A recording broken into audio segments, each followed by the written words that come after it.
Hello, YouTube. Let's see.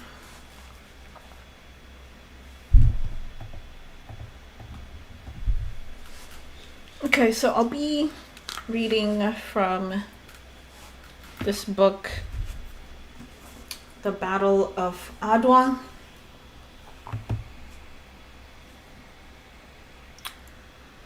African Victory in the Age of Empire by Raymond Jonas. It is nonfiction.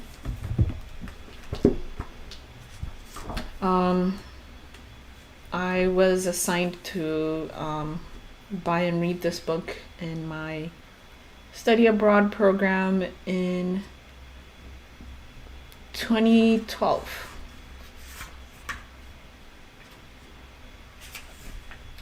Okay, so the book was first published in 2011.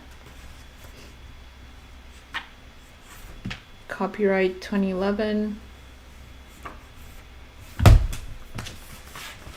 Here's the information. Pause it and read it. Okay.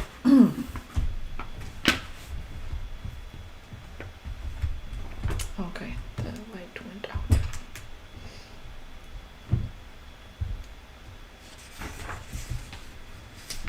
So I'll be reading from part 1, The Road to Adwa.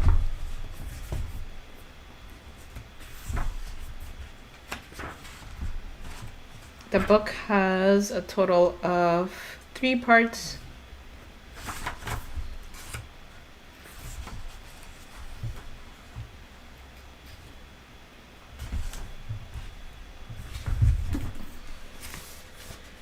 And I will show the picture as we go along.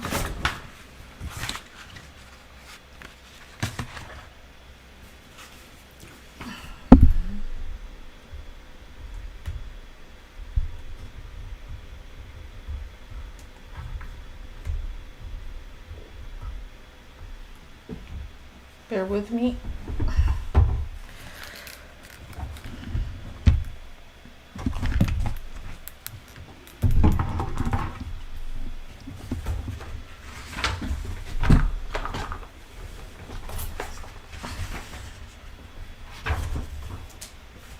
Okay, so the first picture says Northeast Africa and the Eastern Mediterranean.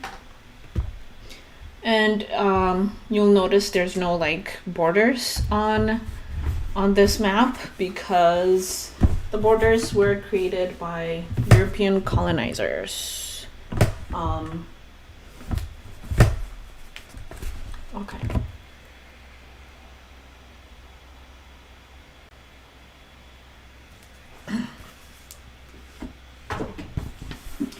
Introduction.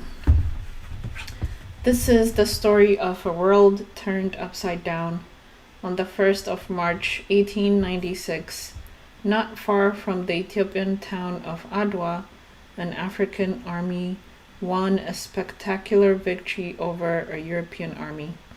Africans had defeated Europeans before at Isandlwana, for example, but these proved to be mere setbacks in otherwise inexorable conquests.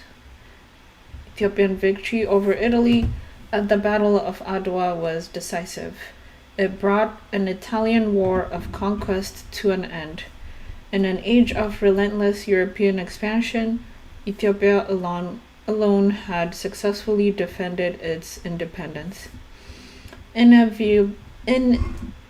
Inevitably, Ethiopian victory was interpreted in racial terms, for not only had an African army defeated a European army, but a black army had defeated a white army.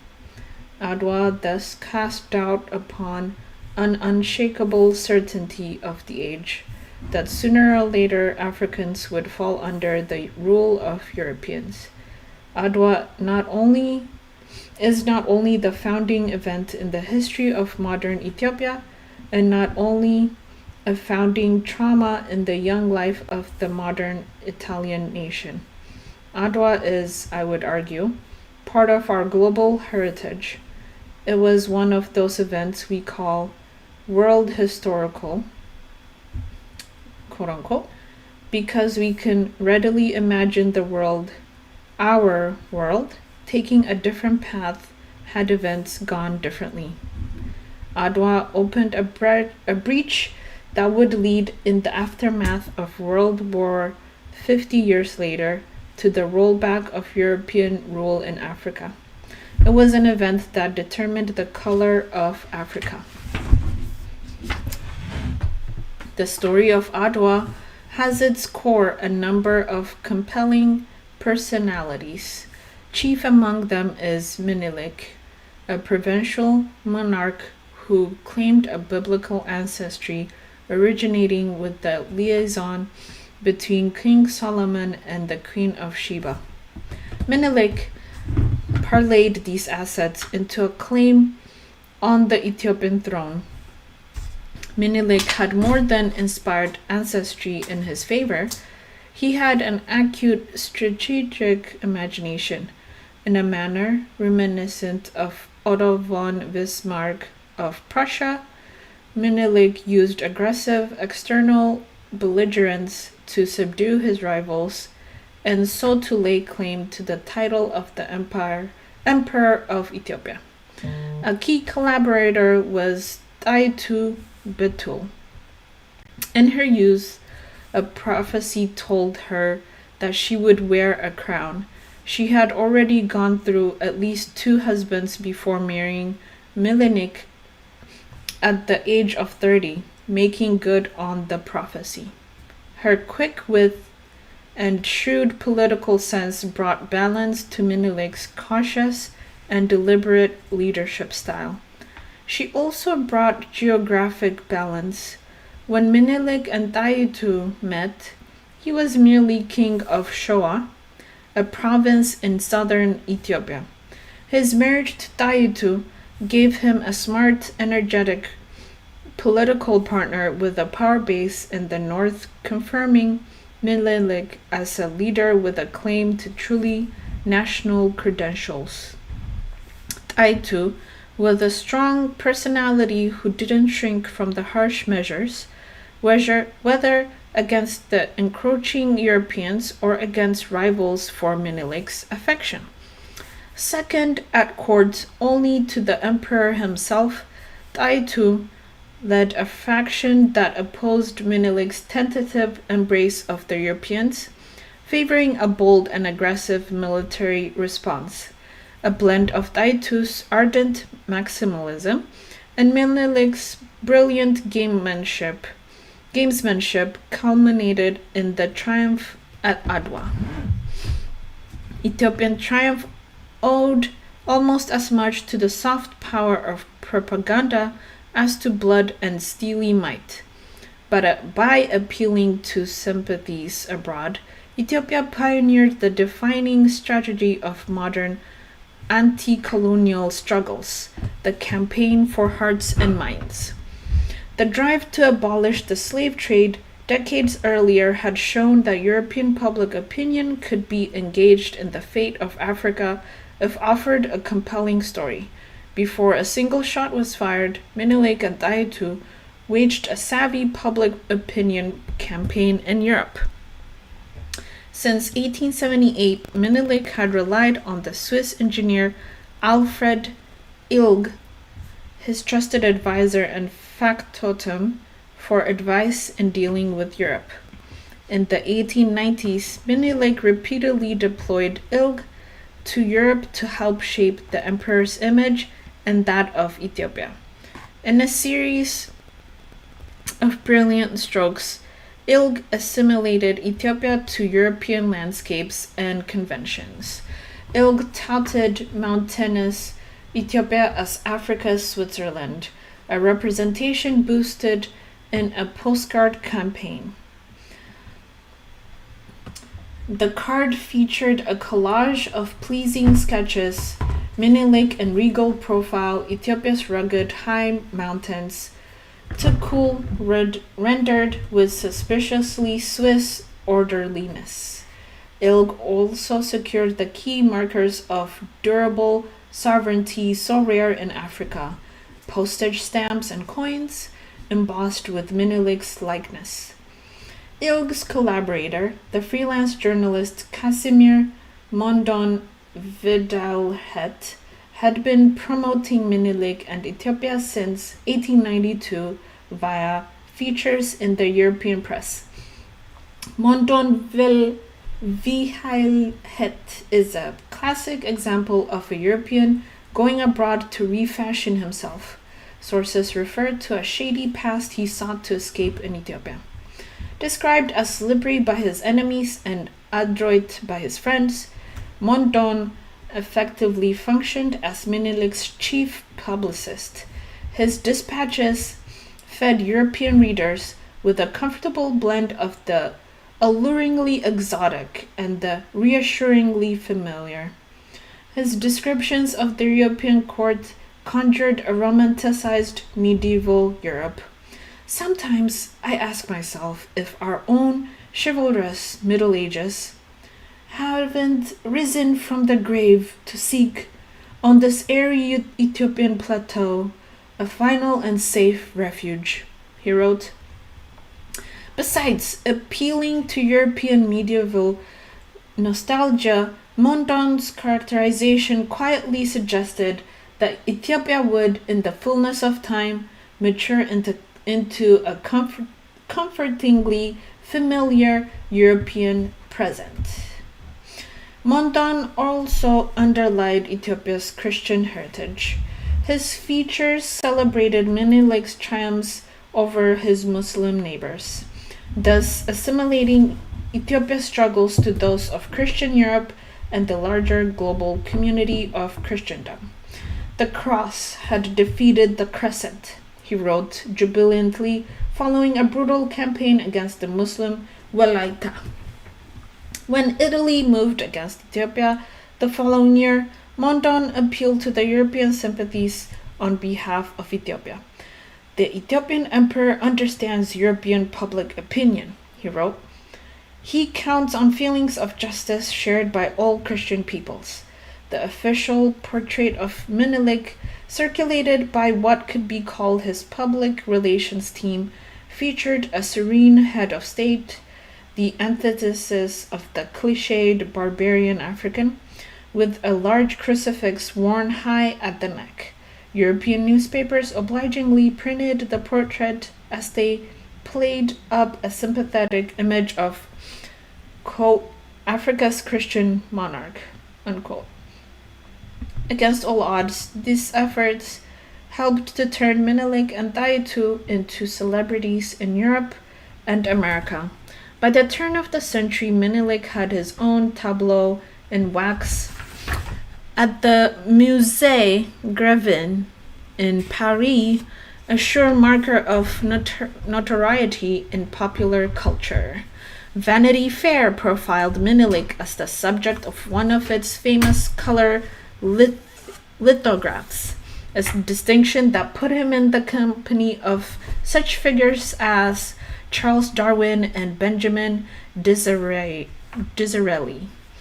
Felix Potin, the pioneering chain store merchant, featured Menelik and Daitu in a collectible card series of bankable fin de siècle personalities doled out one card per visit. Adwa's aftermath mattered too. The scope of the disaster of Adwa was such that someone would have to pay. In Italy, the government of Francesco Crispi fell. His political career ended. General Oreste Baratieri, the commanding officer who had the misfortune of surviving Adwa, was put on trial even before he left Africa. Baratieri's trial played as a scripted drama on the themes of hubris, race, and betrayal. Hundreds of Italians were taken prisoner after Adwa. It was a racial turning of the tables that put whites at the mercy of blacks in significant numbers for the first time. The prisoners were billeted upon the Ethiopian population for nearly a year, opening the door to retaliation and cruel revenge that never came. Instead, many prisoners developed close relationships with their guardian/captors, becoming friends and occasionally lovers. A surprising number of them left memoirs. A few of them were excellent observers. These accidental anthropologists will have their say, as will the entrepreneurs, Greeks, Armenians, Jews, Swiss, who operated as independent agents in Ethiopia, selling arms to Menelik and confounding our understanding of imperialism as a coordinated enterprise of statesmen, soldiers, and merchants. Indeed, the story of the drive to conquer Ethiopia subverts much received wisdom about how imperialism operated and what drove it. Ethiopia made no sense as a settlement colony, as an outlet for investment capital, as a source of raw materials, or as a market for surplus production. It yielded no tangible political advantages among an electorate largely indifferent to the lure of imperial grandeur. The Italian bourgeoisie ridiculed the vision of Italian East Africa, notably through its journalistic mouthpiece, the Milan-based Corriere della Sera. They rightly diagnosed Africa Italiana as a pathological projection of the ambitions of Italy's political leaders, who preferred to spend millions in pursuit of imperial glory while they ignored the urgent but more prosaic need for investment at home. A close examination of the failed conquest of Ethiopia reveals not the operation of vast imperial forces, but the convergence of individual vanities and ambitions. The pursuit of empire is shown to be driven by distinct personalities: frustrated careerist administrators, ambitious officers, failed characters seeking sanctuary or redemption in overseas exploits, privateer merchants in pursuit of the killer deal, and most crucially, political leaders seduced by the idea that empire was where both personal and national greatness could be found. Around the globe, Adwa gave the lie to the inevitability of European domination, both political and racial. Fin de siècle culture in Europe and in the United States confidently predicted Africa's future in terms redolent of manifest destiny. In 1896, on the eve of the Battle of Adwa, the Atlanta Constitution noted that Africa was already carved up and possessed by the different governments of Europe. The Europeans, the Constitution observed, quote, are all repeating in Africa the work of colonization, which has made America populous, and before them the Negro must go, as did the Indian in America. Unquote. Assumptions about political domination and racial superiority were thus entwined. By setting back one, Adwa shattered pious certainties about the other. Nearly 100 years before the abolition of apartheid, Adwa set in motion the long unraveling of European domination of Africa, just as it provoked a rethinking of seemingly settled issues about race. Figures throughout the African diaspora grasped the significance of Adwa, Menelik, and independent Ethiopia. Some, such as Benito Sylvain of Haiti and Joseph Vitalin of the West Indies, saw in Ethiopia a beacon, a kind of Zion, that made the pilgrimage from the Americas. Others, such as Booker T. Washington, Ida B. Wells, and W.E.B. Du Bois, became, quote, virtual pilgrims, unquote, who visited and elaborated an Ethiopia of the imagination.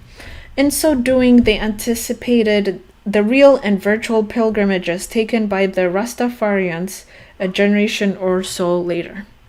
In the aftermath of Adwa, it was tempting for some Europeans and Americans to explain away the exception of Ethiopian victory and to soothe the sting of white defeat by discounting Italy as a worthy and capable colonial power.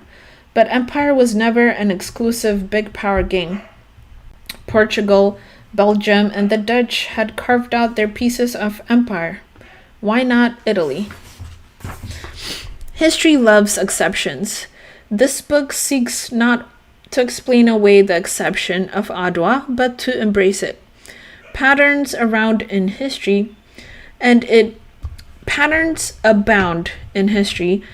is tempting for us to discern in an accumulation of instances an otherwise inscrutable underlying pattern. Exceptions create that rare opportunity to separate the contingent from the inevitable, to recognize in discrete choices and chance occurrences the branching path of human endeavor. The story of Adwa represents one such opportunity, for in pitting one of the most integrated of African states against a latecomer to the scramble for Africa, it strips away the gloom of inevitability and, like the battle itself, puts history back into play. Part 1. The Road to Adwa.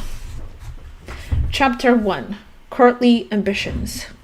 It was an improbable beginning to one of the great political partnerships of modern times.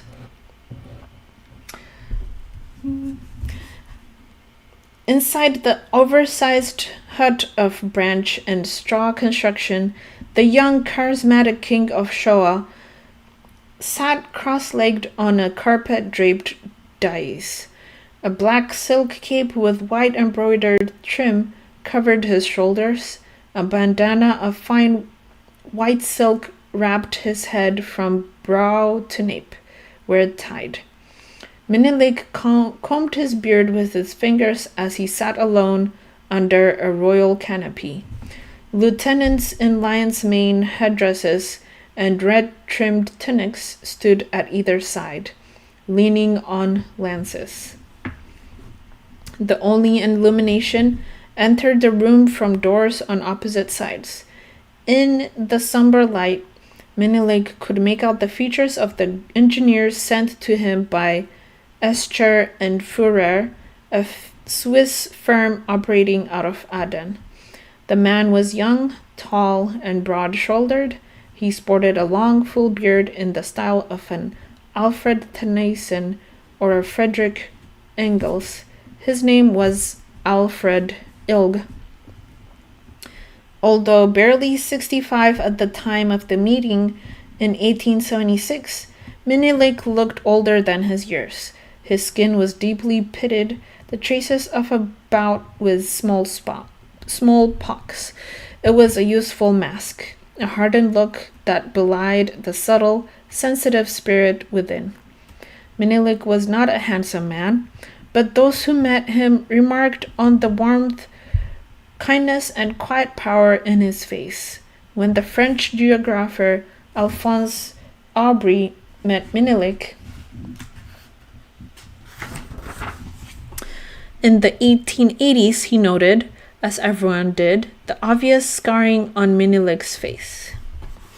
But he also commented on Menelik's expressive eyes, which he described as, quote, quite beautiful, intelligent, and kind. Captain Longbois, on mission to Menelik from the French Ministry of Foreign Affairs during the same years, offered a similar description to the French Geographic Society, suggesting that the smallpox scarring gave the king a, quote, hard air.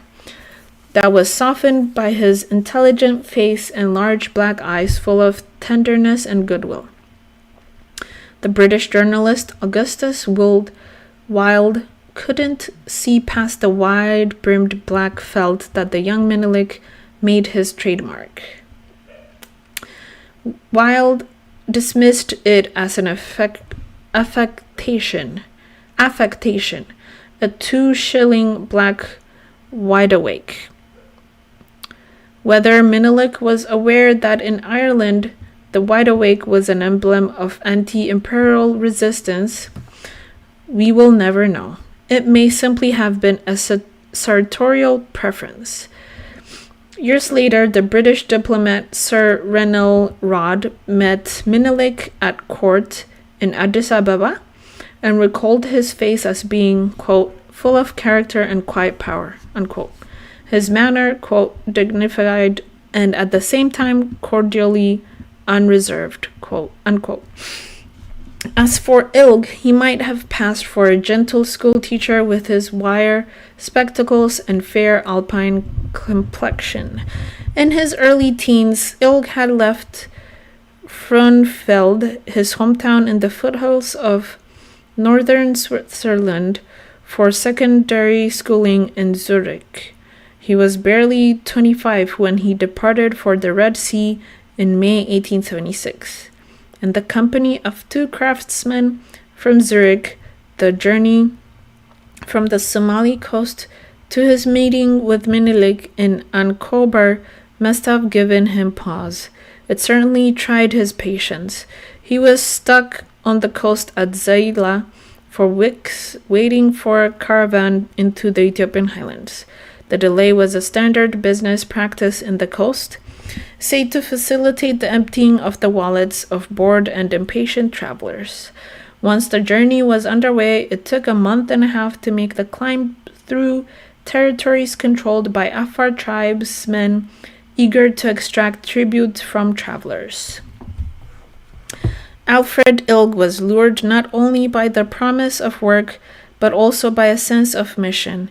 He had taken inspiration from Werner Munzinger, a fellow Swiss of an earlier generation who had made a career for himself in Egypt. Munzinger had labored to fulfill Khedive Ismail's modernizing ambition for Egypt, serving the Khedive first in Cairo, then as governor of territories from the Red Sea to the Sudan in the 1870s. Where Munzinger had a romantic penchant and fell hard for Ismail's vision of expansion and monumental grandeur, the renaissance of Egyptian imperial glory, Ilg's temperament was pragmatic. As an engineer, he tended to see modernization in technical terms, a set of discrete practical problems to be mastered.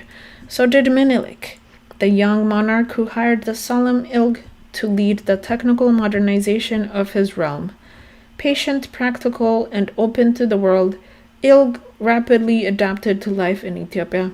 He was an engineer but also a realist. He soon reconciled his penchant for precision with the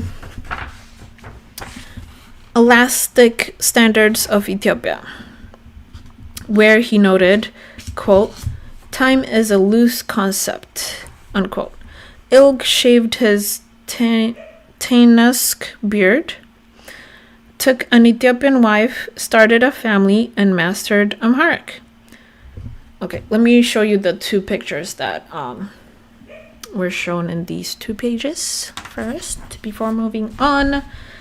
The first one is Menelik in 1888 with the hat.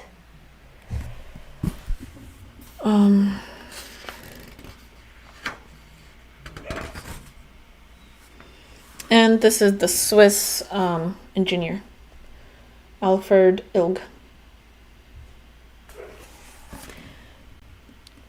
In 1896. Okay.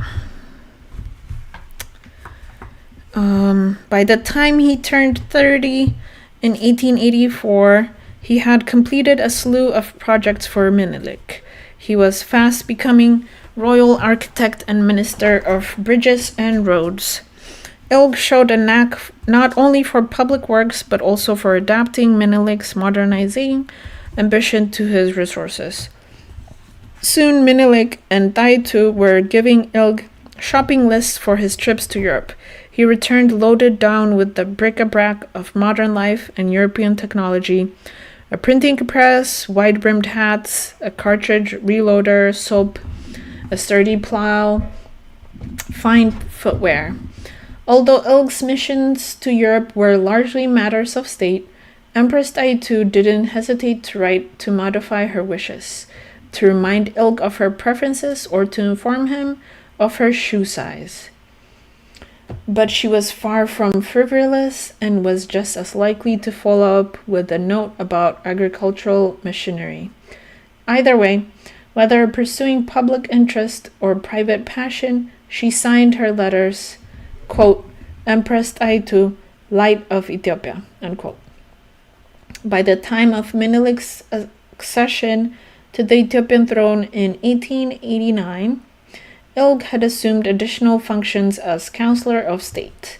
He put his formidable language skills, French, German, Italian, English, Amharic, to work, never once hinting at ambitions beyond those of his patron and friend. The public works continued. In 1894, he completed a water conduit from Ntoto to the imperial compound, but by then he was effectively operating as chief of staff. After Adwa, Menelik would turn to Ilg for guidance in the negotiations for the Italian prisoners. By turns builder, translator, arms merchant, and diplomat, Ilg was indispensable. He would serve Menelik for life.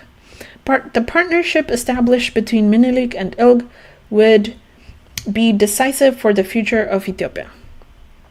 By the time of their meeting, the fate of Africa seemed clear, inspired in part by the expansion of the United States and the manifest destiny that took European settler populations from sea to shining sea. European powers came increasingly to see Africa as the outlet for Europe's ambitions and its population. For a period of retrenchment during the Revolutionary and Napoleonic Wars, European expansion had begun anew. European settlement in South Africa recommenced after 1815. The conquest of North Africa began with Algeria in 1830. Even though the Atlantic slave trade was in decline by the second half of the century, King Leopold of Belgium found that great wealth could still be extracted from the Dark Continent and employed the most brutal methods in doing so.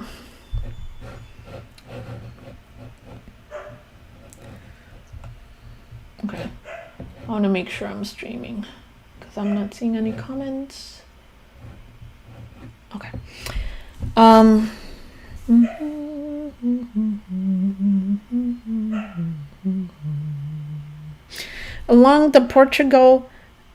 with Portugal and the Netherlands, Leopold's Belgium showed that even small powers could pursue grand ambitions in Africa. Meanwhile, Henry Morton Stanley turned African adventure into a manly sport, creating a book and lecture market for audiences primed for vicarious thrills. All the same, it was the great powers who were amassing the greatest territory. Britain would eventually lay claim to land stretching from Cairo to the Cape. France, encouraged by Bismarck to seek compensation abroad after defeat in the Franco-Prussian War of 1870, duly established interests in North and West Africa and defended toeholds on the Somali coast in the east. In 1884, Bismarck would convene a conference founded on the strong presumption that Africa's future would be European. When Menelik and Alfred Ilg met in 1878, that future was already closing in. The campaign against Tedros, blueprint for conquest. Ethiopia in the 19th century was a collection of provinces ruled by kings, presided over by an emperor. Although principles of succession favored the eldest legitimate son of the previous emperor, there was plenty of room for interpretation and mischief. Prior to Menelik, Ethiopia had two great emperors in the 19th century, Tedros and Yohannes. Both had risen from local power bases using tactics that often dressed blatant acts of banditry in the language of kingship. The image of the Shifta or bandit looms large in the history of Ethiopia. It has even been said that the path of the Shifta was, quote, the sure way of political power, unquote. Tedros, a Shifta who was the son of a Shifta, had clawed his way into power. The man who would become Emperor Tedros was born with the name Kasa Hailu in 1818, near Gondar in the west. Tedros was abandoned by his father and raised by his mother. Rivals mocked his lowly origins. They liked to point out that his mother had eked out a living selling koso, which rids the digestive system of worms. As a young man, Tedros adopted a classic strategy of rebellion followed by accommodation. He ratcheted his way up a regional figure, then used regional power and marriage to push aside rivals for the throne.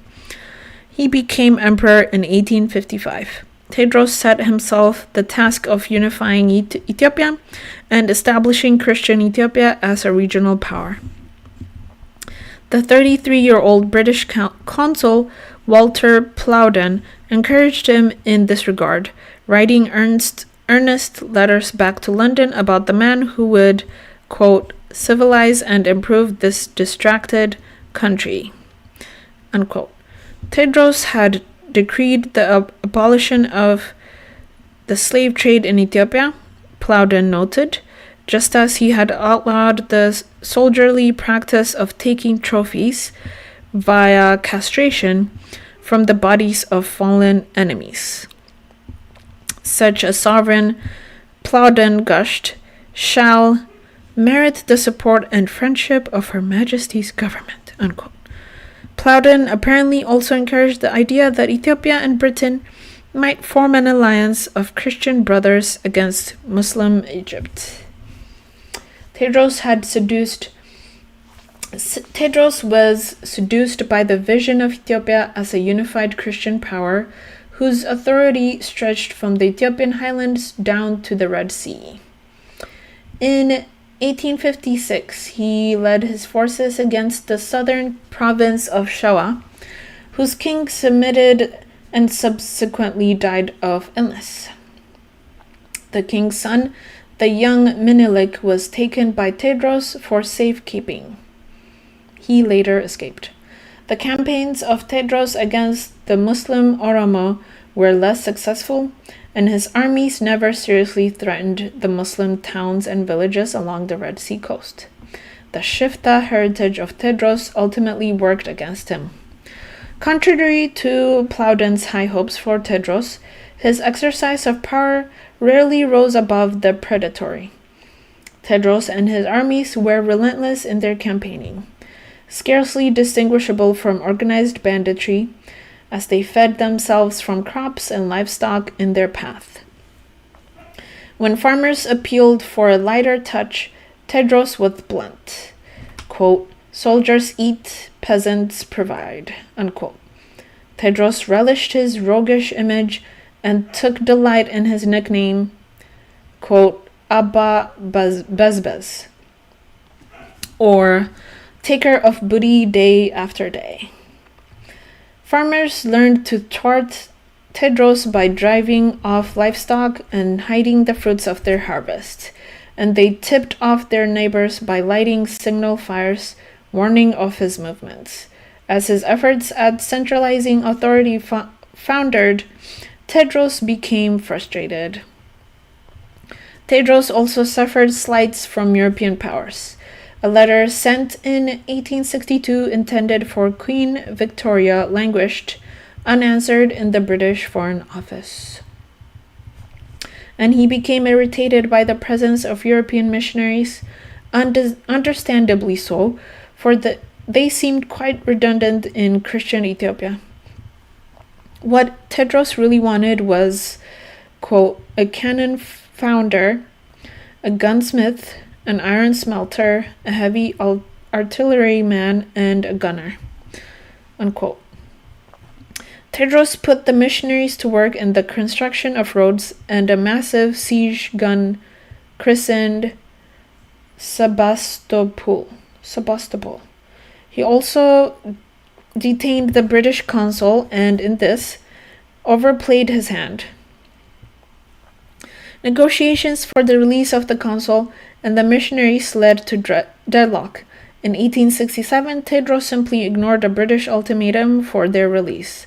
The following year, the consul and missionary hostages became the object of a rescue mission undertaken by a British expedition force led by General Robert Napier. In late January 1868, a fleet of transport ships began to unload their cargo at Zula, on the Red Sea coast just south of Massawa. The cargo included thousands of colonial troops from India, thousands of European, British soldiers, and nearly 200 Chinese laborers for road building, more than 20,000 bodies in all, not counting 3,000 pack animals, including 45 Indian elephants. And let me show you the image.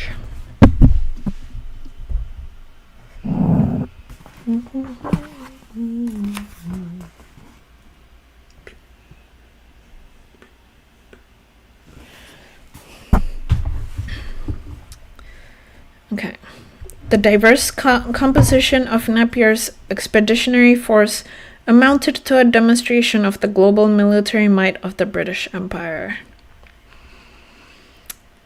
A few weeks later, the force began to move from the coast into the highlands.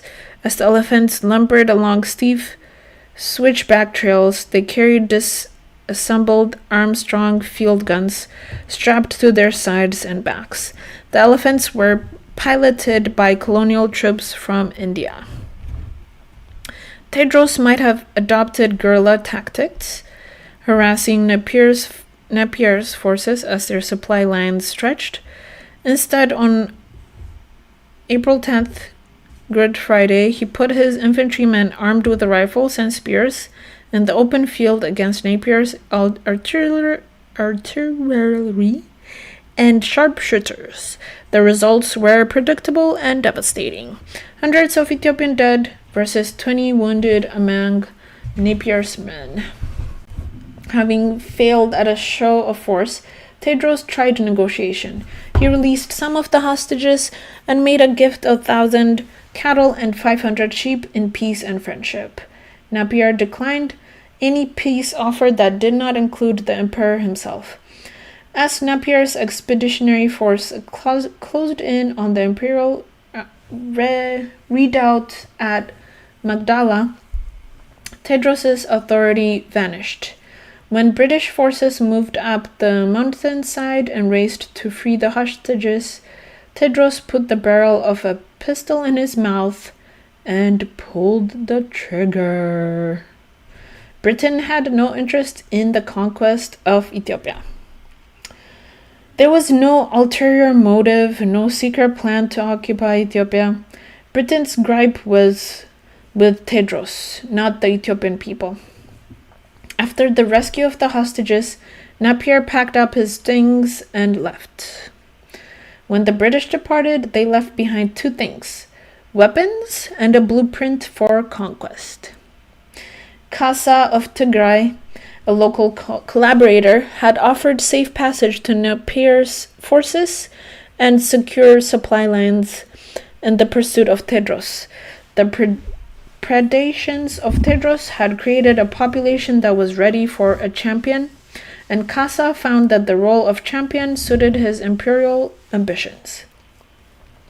The departing British rewarded Kassa with a healthy stock of rifles and ammunition. With Tedros out of the way, the British gift of guns and ammo was enough to tip the ensuing succession battle in Kassa's favor. But although the British were themselves not interested in Ethiopia, Napier's mission set an example for Egypt and Italy, who were. The British had shown how to take down an Ethiopian emperor by allying themselves with an internal rival. By using Kassa against Tedros, the Napier mission drafted the blueprint for subsequent campaigns. One might add that the relative ease of the Napier rescue mission gave a quite false impression of the tenacity and fighting skills of Ethiopians, a misapprehension that would cost others dearly.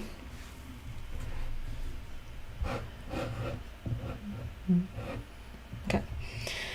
Egypt moves against Ethiopia. Over the next 3 years, and thanks to his hefty arsenal, Kassa consolidated his power and dispatched his rivals. In January 1872, he assumed the imperial throne. He took the title of Johannes IV when he received the crown in a coronation ceremony in the holy city of Aksum. While Ethiopia was distracted by the Napier mission and its aftermath, Egypt pursued its vision of grandeur. Khedive Ismail imagined a modern Egypt that would recapture the glory of ancient Egypt through aggressive expansion into Sudan, Ethiopia, and the Somali coasts. Egyptian forces pushed south along the Red Sea coast, seizing Massawa in 1865. Ismail installed Werner Munzinger, a Swiss adventurer, voyager, and agent for hire, as governor of Massawa. Following Napier's lead, Ismail sought an internal Ethiopian ally who might challenge Johannes. Menelik had already demonstrated a stubborn independence, withholding recognition of Johannes and his claim to the title of emperor. And Menelik's location at Johannes's back, as he faced the Egyptians in the north, would distract Johannes as the Egyptians maneuvered against him. Menelik would serve nicely as an ally to Egypt. In 1875, the Egyptians occupied Harar, a major trading station and the endpoint of caravans coming up to Shoa from Djibouti. With Harar, Egypt had control of Menelik's main outlet to the sea. Very little left Shoa except by way of Harar, very little entered. The Egyptians thus had considerable leverage over Menelik. At the same time, they began to offer Menelik the firearms that would be useful in his ongoing quarrel with Johannes, as they consolidated control over a position that could choke off Menelik's access to the wider world. Johannes represented a significant obstacle to Egyptian ambitions, both because his power base was close at hand in northern Ethiopia, and because Johannes took seriously his role as defender of the Christian faith. Johannes cast the Egyptian incursions both as territorial aggression and as the return of a conquering Islam. And indeed, Egypt went after areas, Massawa, the Red Sea coast, Harar, where Islam had been durably established. In 1875, Egypt organized a large force against Johannes. It consisted of some 15,000 Egyptian soldiers commanded by veterans of the German wars of the 1860s, Danes, Germans, Austrians, as well as veterans of the American Civil War.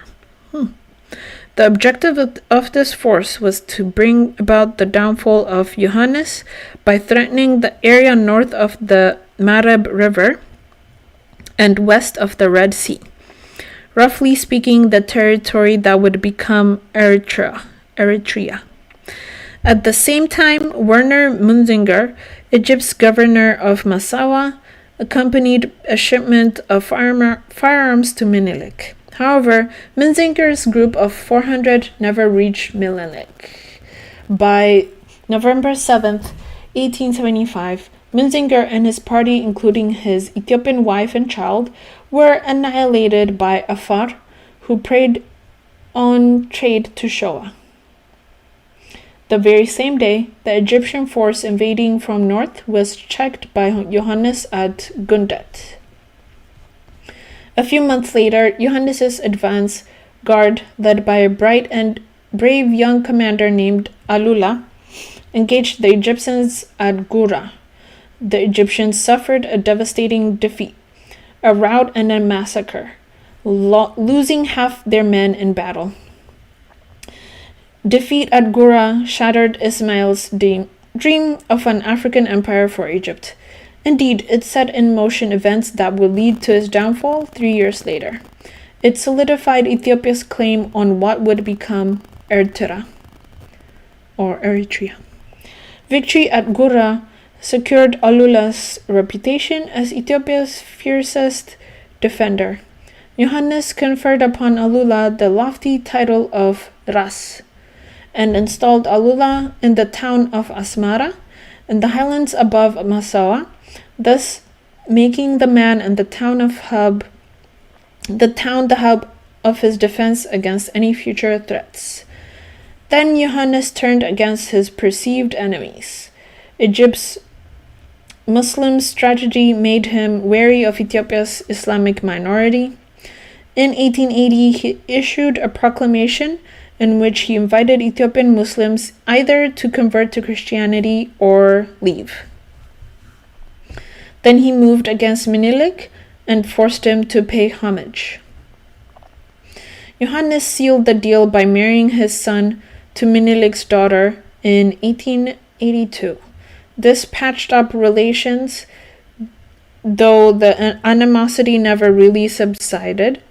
Menelik never renounced his ambition to topple Johannes and rule Ethiopia. Rather, Menelik pursued the imperial crown by other means. At about the time that Menelik was marrying off his daughter to the son of Johannes, he began to court the woman who would serve as his most important political ally. Ethiopia's power couple, Menelik and Taitu. Taitu Betul had a restless heart and an iron will. When Menelik courted Taitu, he was merely king of Shoa, but he articulated loftier ambitions. Menelik laid claim to the Ethiopian throne thanks to lineage reaching back to King Solomon and the Queen of Sheba. According to Kabra Nagast, the compendium of tradition and law, Ethiopia must be ruled by someone of such descent. So Menelik was both confirming to tradition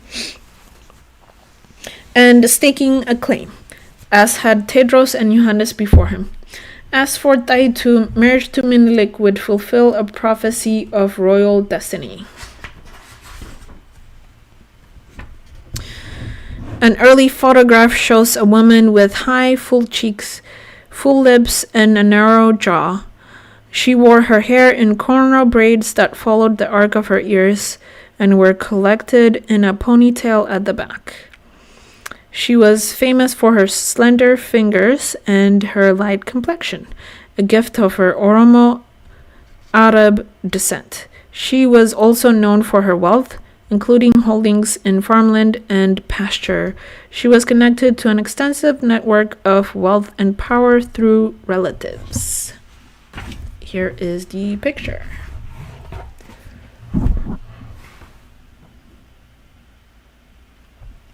That is Taitu. Okay. The partnership between Menelik and Taitu was one of the great political unions of modern times.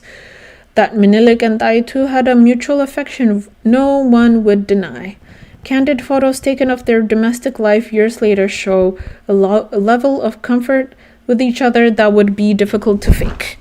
They made a point of eating meals together, and their interactions were described as attentive and tender. But as it was not the first marriage for either of them, The romantic illusions had been tempered. By the time Menelik met Taitu, the marriage with his first wife, the Princess Altash, daughter of the Emperor Tedros, was over. It was a marriage whose utility died with Tedros.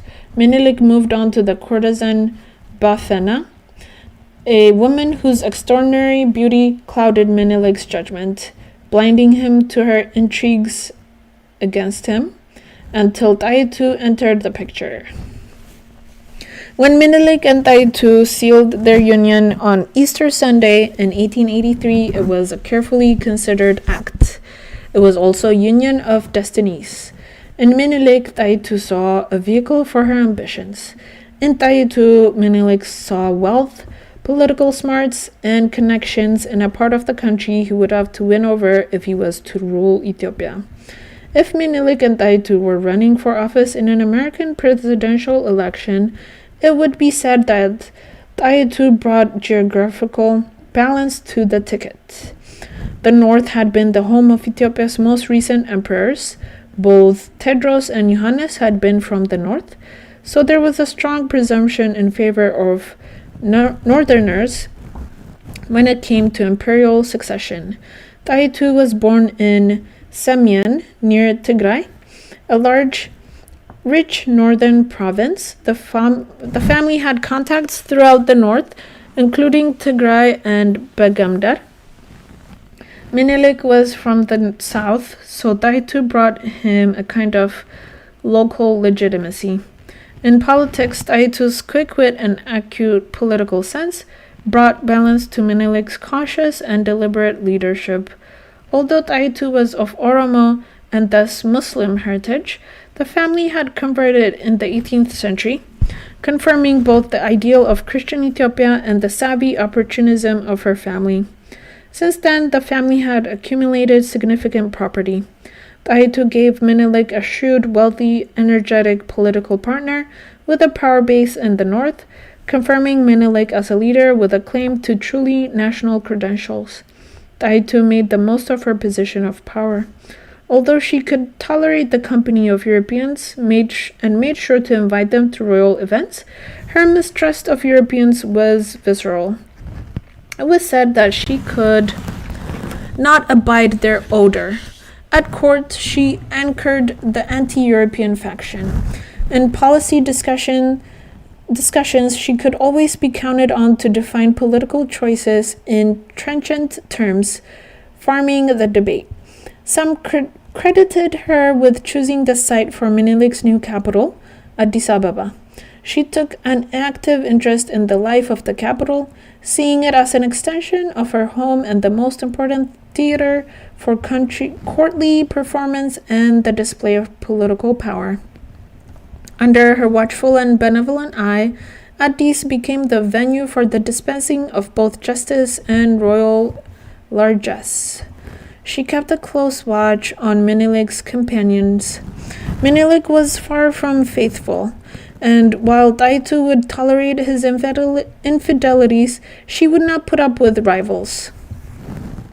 Taitu was credited with the death by poison of one of his lovers. Rumors circulated that it was not an isolated event. Her methods could be pitiless, but her anxiety was not unjustified. As one of her prominent critics observed, the queen today may be only a woman tomorrow. Taitu's self-regard was legendary. It was remarked more than once that she composed her inner circle carefully, choosing women with darker complexions, the better to show off her own light coffee skin. Whether in Ankober, Entoto, or the new capital, Addis Ababa, Taitu was rarely seen without her full entourage. Taitu went about the city astride her mule with the royal red umbrella that both shielded her from the sun and announced her royal presence. As she moved about the city, custom demanded gestures of abeyance.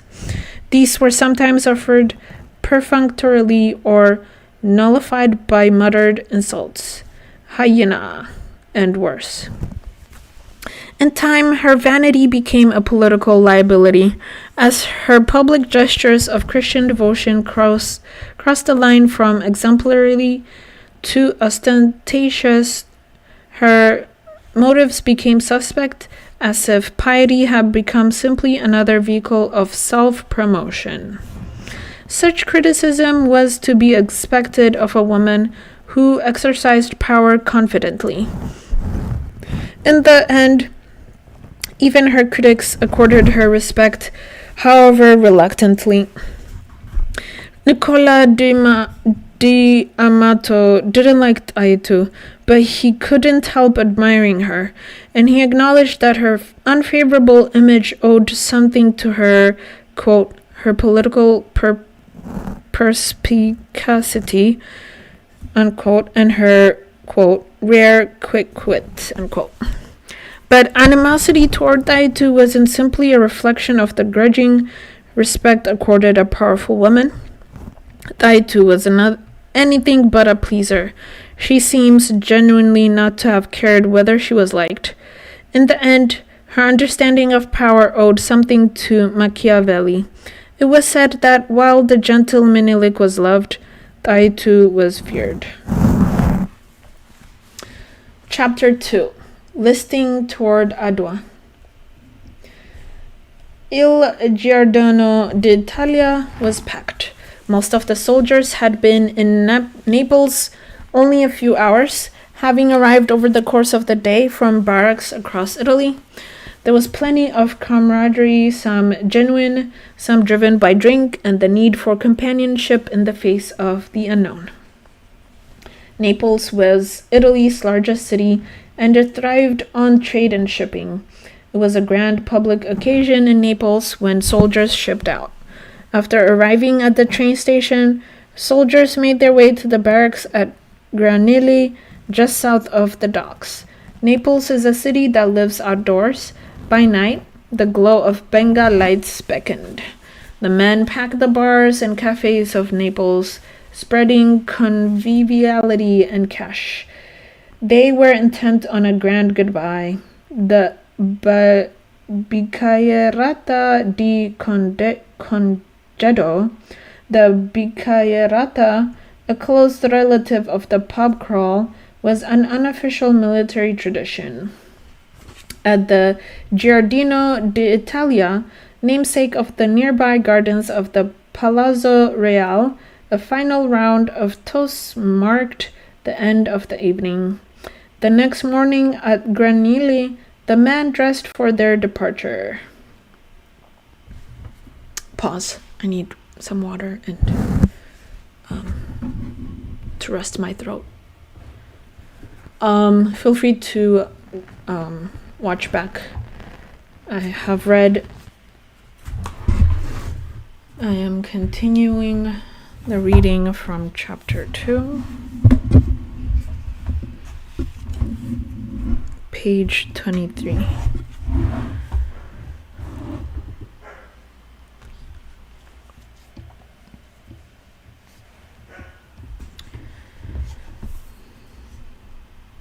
The next morning at Granilli, the men dressed for their departure. Gerardo Pantano remembered being overcome by a feeling of serene contentment as he stood before the mirror and inspected the gold braid on his jacket sleeves. The look was right, he recalled, but the feeling was wrong, given the uncertainties ahead. In the end, he chalked up his serenity to his appetite for adventure and his admittedly vast ignorance of Africa. Enlisted men marched to the dock, looking sharp in white button-down tunics, white pants, boots, and tan spats. They sported diagonal sachets across the chest. From balconies, there were shouted goodbyes and fluttering handkerchiefs. An army band played as families followed their men, fathers, sons, brothers, to the grand waterfront promenade. Like the other officers, Lieutenant Pantano surveyed the scene as men adjusted helmets decorated with ribbons, braids, and jaunty feathers, white or black according to regimental tradition.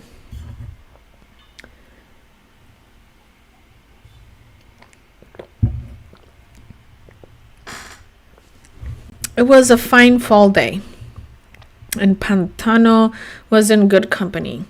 Umberto Partini, a mate from school days in Modena, was share Pantano's cabin on the journey.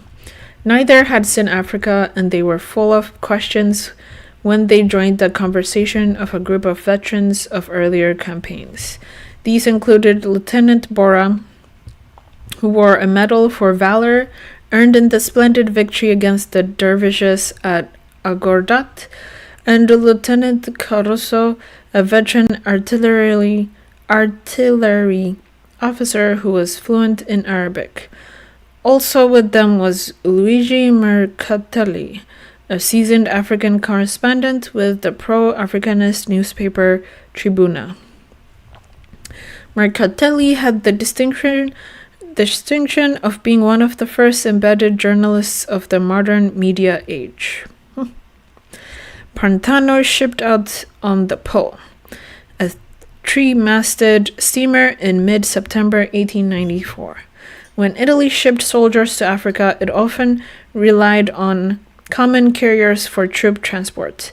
Pantano's vessel, the Po, was no different. Pantano and his men would make their voyage in the company of other paying passengers, performers, soldiers, salesmen, pursuing their dreams by way of Africa. A traveling circus show featuring the Guillaume sisters, a famous equestrian act, followed Pantano up the gangplank, adding a hint of the carnivalesque. The Guillaumes headlined a troupe that would open in Alexandria, then push on to other venues, playing wherever talent and fortune would take them.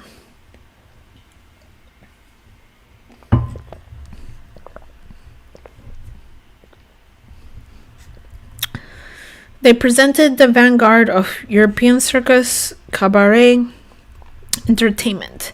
They would reach out to audiences along the Red Sea, all the while trolling for novelty acts to add up to their show before returning just back from the Orient for a triumphant European tour. Cranes hoisted mail sacks, costume wardrobes, ammunition crates, and caged exotic animals. As they waited for the Po to push off, Pantano and Partini shared deck space in the sun with the Guillaume sisters and their entourage, including magicians, gymnasts, knife throwers, tightrope walkers, and jugglers. Bears and monkeys sulked in cages nearby. Pantano stared in pity while the slouching bears, trapped in boredom, chewed neurotically at their bellies. The Po was a stand-in for Italy itself, a vessel auspiciously named for the country's mightiest river. In conversation among officers on board, one heard the dialect of bourgeoisie or bourgeois Milan, il dialetto manegino, among rank-and-file soldiers and NCOs. The chatter was Sicilian, the vulgar tongue of the Lazzarini. After she pushed free from the dock, the Po made for the gap between Sorrento and Capri, spewing smoke and soot. The great ancient port city anchored a fine panorama. The glories of the bay embraced them. The gleaming fishing villages of Procida and Ischia were to starboard. Sullen Vesuvius was to port. As the fat crenellated turrets of Naples Castelnuovo faded astern, Pantano began to notice what a rusting heap, an old carcass the Po truly was. Stair treads groaned, red-orange stains steamed, streamed from the decaying fixtures and castings, as the rails, flecks of paint peeled to the touch and fluttered to the sea. The pole turned south, then headed toward the Straits of Messina. Pantano noticed that he was leaning. He closed his eye and tried to align the line of the stern with the horizon. The journey was underway, but the Po would list visibly to starboard all the way to Africa. The trauma of living can create vivid memories. While Pantano remembered warm sun and camaraderie, other soldiers begged to differ. Naples is an ancient city, and in the 19th century it was frequently prey to cholera, a disease as symbolically rich as it was deadly. Naples' gray spirit sometimes evoked revulsion, notably among officers from the north, who easily saw in Naples everything that was wrong with the Mezzogiorno: frivolity, indolence, and moral lassitude. A decade before Conrad's Marlowe imagined his gleaming city as a whited sepulchre. Naples conjured vanity, filth, and immorality. When Major Marcello Prestinari made his departure from Naples in 1894 in the company of an operatic troupe, he complained that the entertainers made the crossing a display of vulgar dissipation. Vico Mantegazza, who had made the voyage years before in 1880s, remembered leaving Naples on an inauspicious day, the Day of the Dead.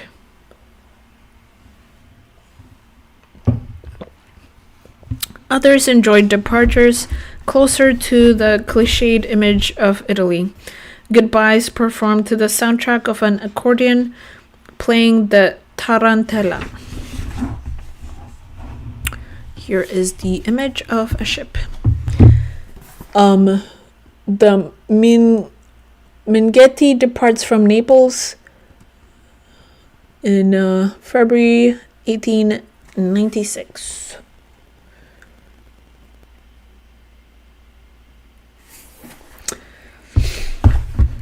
Luigi Gauge was with his regiment in Milan when he heard he would be shipping out. He ran home to say goodbye to his family, then hopped on a bicycle and rode around Milan, telling friends and acquaintances that he was on his way to Africa. He cut quite a figure on his bike. A modern novelty, racing around Milan in his military pants, jacket, and bright fez. At 6 in the evening, he rendezvoused with his battalion at Santa Preste. By the time they marched to Milan's central station, a crowd had already assembled in the piazza in front. "Ciao, Mama," he remembered calling from the train to his parents on the platform. His father's eyes were damp with tears. A brass band struck up a march as the train lurched. Looking back from the outskirts of the city, Gauge saw the lights of Milan dim in the January light. After the night on the train and the night sleeping on a straw in the barracks of Naples, he was on his way to Ertera. The passage to Massawa took about 12 days. Plenty of time for talk. Soldiers gathered on deck, under canopy set up to shield voyagers from squalls and sun.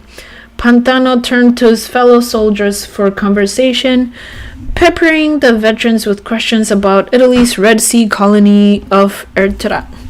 One by one, his misconceptions about Africa, a land of deserts, jungles, unrelenting heat, and dangerous wild animals, collapsed. Pantano learned with great wonderment that there are no deserts in Ertera, nor leafy jungles, that meeting ferocious wild animals was quite uncommon, and that the highlands had a spring-like climate. Quote, thus crumbled, he recalled, quote, our vast erudition acquired from the newspapers. The passage was also a crash course in power and the global economy. In the waters of Port Said, at the Mediterranean opening to the Suez Canal, Pantano noted that 95 out of 100 vessels were flying the Union Jack, and it wasn't just British commercial sea power on display.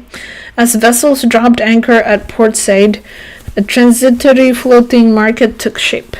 Small craft bobbed and darted like pilot fish among the ships, hawking wares. Everything was for sale. Soldiers lowered baskets with cash and hauled up fruit, fish, bread, rum, cognac, and cigarettes. Once through the Suez Canal and into the Red Sea, the mood on board became more somber, a function of boredom and damp heat. Flying fish provided occasional comic relief. From time to time, one of the mules on board might succumb. The carcass would be hoisted to the gunwale and pitched into the sea. The night brought in no relief. The heat remained so oppressive that the soldiers slept in the nude. Luigi Gauge, whose first glimpse of Massawa was by night.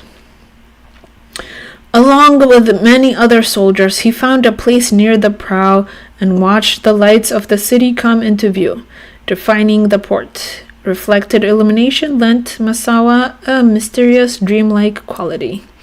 We imagined ourselves in an enchanted land, he recalled, admitting the role that excited imaginations played. The dazzling glow of the lighthouse struck him as splendid magic lantern, but Fantasyland would have to wait. The first to disembark were the heat-stressed mules, quickly offloaded by cranes. Massawa, capital of empire? ? Proximity to the water is everything in Massawa. Where heat and humidity suffocate, the winter is the best season. Meanwhile, the city's architecture took on an archaeological aspect. Its buildings, durable markers of fleeting power, bore witness to the layers of a city's past. The oldest and wealthiest residences were nearly a mile offshore, on islands connected to the mainland by a causeway. Along with the peninsulas of Garar and Abd el-Kader, these islands provided a protective embrace for ships making port. Old commercial families lived in large white houses whose mashribia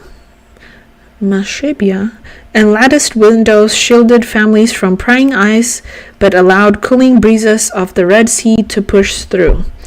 Empires would come and go, but the old Arab, Indian, and Turkish families that had settled in Massawa generations earlier provided the only truly lasting power, an informal dynasty of commerce. The island of Taulud was where Werner Munzinger, the Swiss who governed Massawa on behalf of Khedive of Egypt, had built the governor's palace in the 1870s.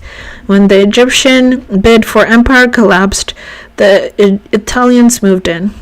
Italy's occupation in 1885 required fewer than 1,000 men, and the governor's palace was easily and most important symbolic prize.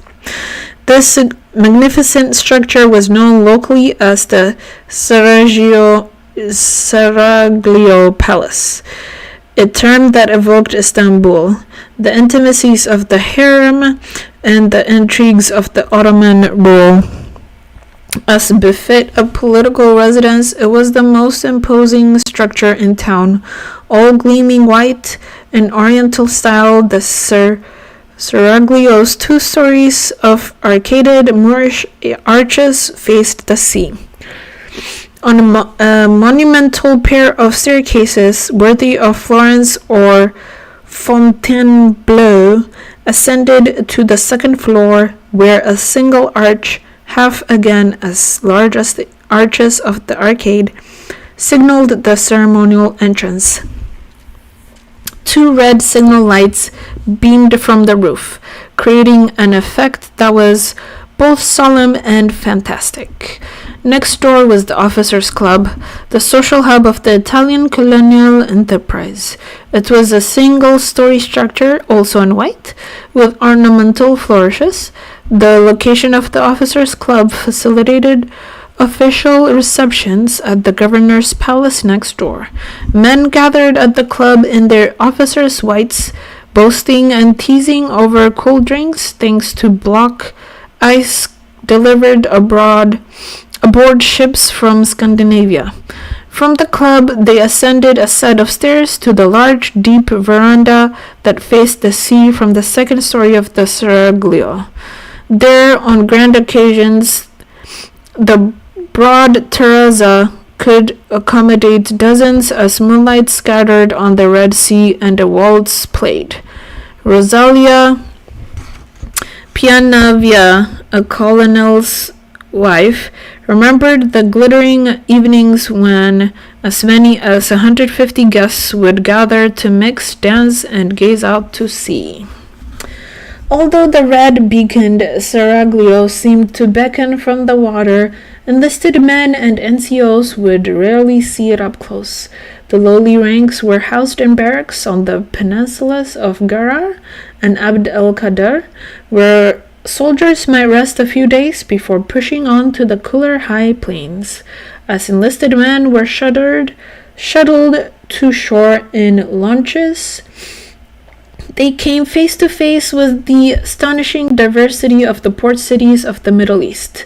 Italians, French, Greeks, Indians, Egyptians, Sudanese, Arab, Nubians, Syrians, Armenians, English, Germans, a crowd as multicolored as its skin on its clothing, noted Cesare Pini. The first real contact came from dockside peddlers, blacks, Indians, and Moretti, whose opening gambit consisted of a hearty salam or an ingratiating Viva Italia, while offering dates, cigars, knickknacks, and caramel treats. They competed for space with dogs, water porters, and mules bearing wealthy women across town. Orientation to life in Africa was cursory. Officers warned soldiers not to bathe in the sea, lest they contract a skin disease or worse, attract sharks. For some soldiers, their acquaintance with Massawa never got beyond the waterfront, where Greek-owned cafes dominated, serving smoky white mastika over ice. Those with a bit more time, or a veteran of Massawa as a guide, probed deeper. On the town. For enlisted men and NCOs, 2 cafes served as headquarters of social activity in Massawa in the late 1880s. Though they certainly bore Egyptian names at one time, following the arrival of the Italians in 1885, they reinvented themselves at the Caffè Montebello and the Caffè Garibaldi, both good Italian names, though the premises were owned and operated by Greeks.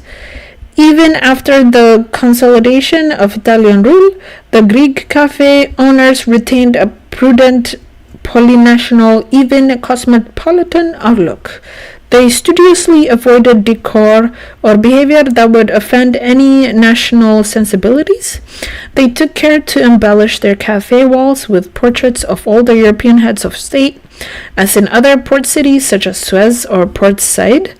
Cafe musicians were instructed to play patriotic hymns or folk tunes drawn from the national musical traditions, Italian, French, British, Russian, of clients as they arrived, fending off any idea that they served only a particular national clientele. Just the same, Italian soon rivaled Arabic as the lingua franca of commercial life in Massawa. By chance, the most important merchant in Massawa was an Italian national. Alessandro Seror was born to Jewish parents in the port city of Livorno, but emigrated to Egypt in search of his fortune. In Cairo, he Ottomanized his name as Skender, in a nod to local sensibilities. Eventually, he landed in Massawa, where he built a reputation for fairness among Red Sea pearl divers. Soon he was the preferred go-between for buyers and sellers. Skender Seror, the pearl merchant of Massawa. Colonial powers come and go, but by all accounts, Seror was the unofficial mayor of Massawa. The Dean, as he was known, it was a status he earned long before the Italians arrived. He liked to joke that the Italian occupation of Massawa meant that he had gone home without leaving. In a place where many men went about naked from the waist, Seror scrupulously conformed to business attire, including pants and jacket, summer or winter. As he strolled about town, he sometimes carried his latest acquisitions with him, rolling pearls in his mouth, as if to finish the work begun by nature. Seror knew that the Italian presence was good for business in Massawa. Although the initial Italian toehold consisted of a triangular patch of territory around Massawa of less than 4 square miles, Italian construction betrayed larger ambitions.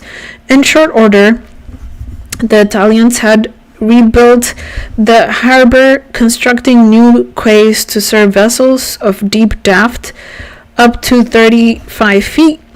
The stone facing on the quays, worthy of Civitavecchia or Piombino, suggested a long-term investment. A hospital followed, as did an arsenal and ice machines. A rail station was built, serving a line that climbed into the highlands. As the economy of Massawa boomed, vendors and retail merchants swarmed to the European presence. Like the gold rush merchants of California and the Klondike, in Eritrea it was the provisioners who prospered. Massawa was entirely without trees or shrubs, and by day its public spaces were inhospitable, so cafes, barber shops, and taverns also traded in shade. Little moved at the peak of the day, and little was heard beyond the call to prayer from Massawa's mosques. Families retreated indoors to covered and latticed rooftops. In the morning and late afternoon, the streets bustled. Most women went about with faces covered, distinguishing themselves instead by bracelets and anklets of silver and necklaces of colored glass.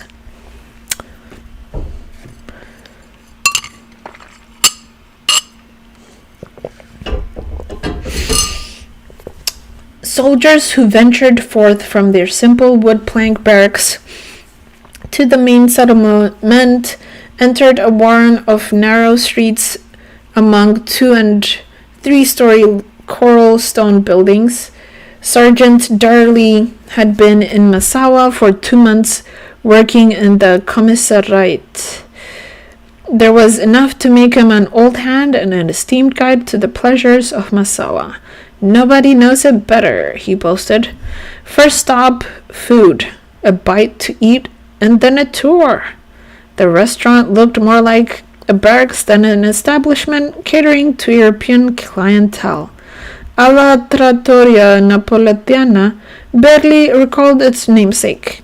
Its walls were part stone and part wood, with woven reeds for wall covering. It featured decent pasta but bad fish, served with Sicilian wine that was hearty but also heady in the heat. A fan system moved in the air. A boy pulled a string that wagged a piece of cardboard hinged to the ceiling. Any tour of the city would have to include the 2 main piazzas, renamed Baratieri and Senafe by the Italians after victories in 1895. There, iron tracery dressed up the facades of the main buildings and the arcaded-covered walkways. The Indian quarter featured low-ceilinged shops of stone and mortar with stoop entrances where Greeks, Arabs, and Indians produced jewelry and knickknacks, mostly rings and bracelets for the local market of Arabs and Abyssinians. Wisps of smoke drifted from the tiny forges used in the shaping of metal. Only garlic and pepper could compete with the smoke, giving the quarter its olfactory signature. At the market square near the new Café Orientale, a crowd of street vendors, mostly Indians, sold mats, blankets, and bundles of ostrich quill pens. Nearby, black Africans sold cigars, clumps of garlic, dates, and lemon water. The air swirled a delicious mix of odors, fruit, spice, dung. At the Arab bazaar, a bit farther on, there were stalls of a more permanent sort. Stitched together hides were draped over tall wooden frames to provide shade, and incidentally a kind of rustic frontier ambience. In the middle of the square, a woodworker stood by his wooden bed frames, which were lashed together and ready to go.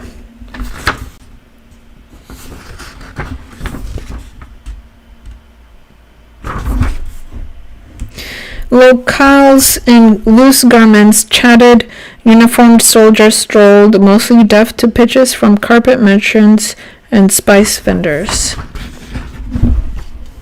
The entertainment grew more elaborate at the Café Garibaldi, where black performers, a man and a woman, sang a set of Italian melodies with lyrics adapted to the circumstances.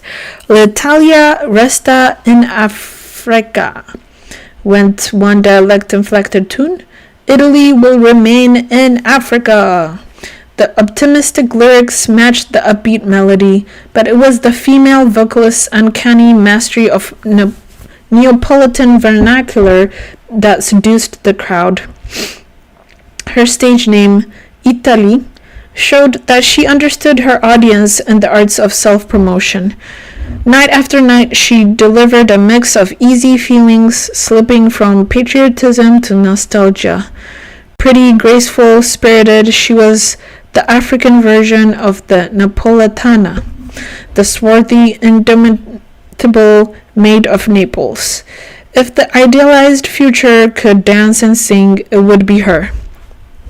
African and Italian, exotic but approachable, spirited and aloof but alluring and attainable. No wonder that she was courted by officers and bourgeois whom she played like fools. If the men could afford it, the evening might end at Donna Carmela's.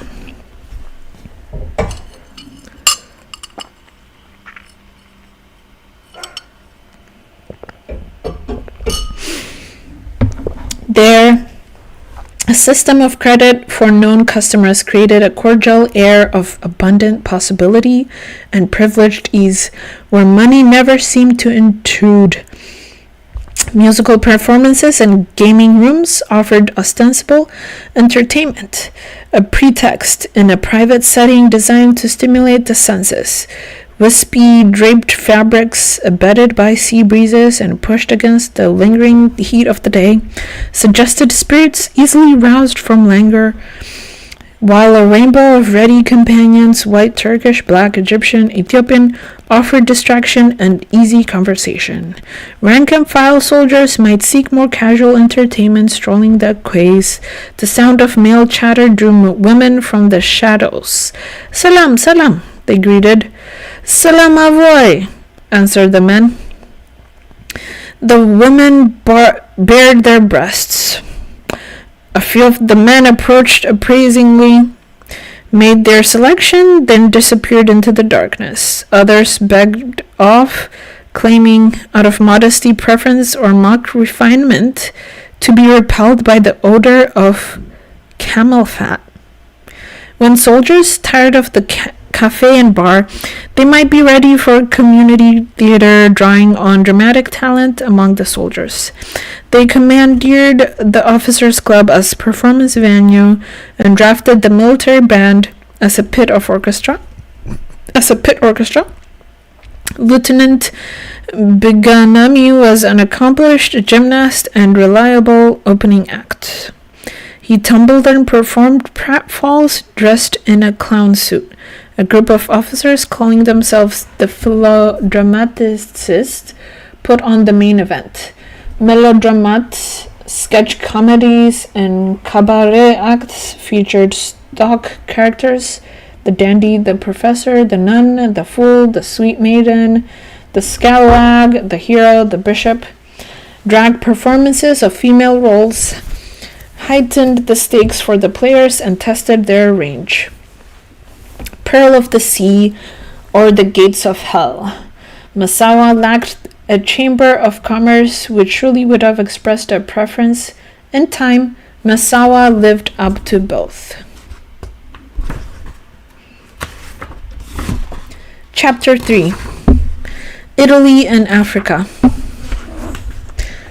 Sometimes history relies... Sorry, I think I might need to pause. Thank you for the likes, Level Up Single Mom. I don't want to lose my voice, so I'll pause on chapter 3. Let me know how you, how you're learning about the first lasting victory of an African tribe, I suppose, combination of tribe against a European force.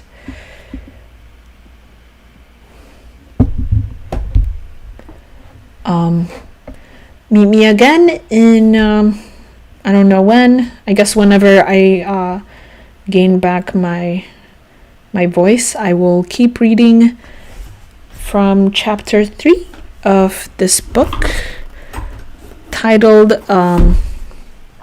The Battle of Adwa by Raymond Jonas. And the subtitle is African Victory in the Age of Empire. And this is what the image looks like for the book.